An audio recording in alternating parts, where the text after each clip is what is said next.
ইরশাদ করেন, যে ব্যক্তি সকাল বেলা 3 বার তেলাওয়াত করবে আউযু বিল্লাহিস সামিউল আলিম মিনাশ শাইতানির রাজিম, এরপরে সূরা হাশরের শেষ 3টি আয়াত তেলাওয়াত করবে, রব্বুল আলামিন ওই ব্যক্তির জন্য 70,000 ফেরেশতা নিয়োগ দিবেন যারা সারা দিন ওই লোকের জন্য মাগফিরাতের দোয়া করবে।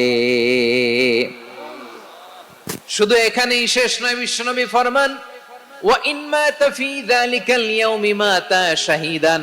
ওই দিন যদি ওই ব্যক্তিটা ইন্তেকাল করে সে শহীদ হয়ে কিয়ামতের দিন আল্লাহর সামনে দাঁড়াবে। সকালবেলা যদি পড়েন 3 বার আউযু বিল্লাহিস সামিউল আলিম মিনাশ শাইতানির রাজিম 3 বার পড়ে সূরা হাশরের শেষ 3 আয়াত যদি তেলাওয়াত করেন, তাহলে আপনার জন্য আল্লাহ তাআলা 70,000 ফেরেশতা নিয়োগ করবে।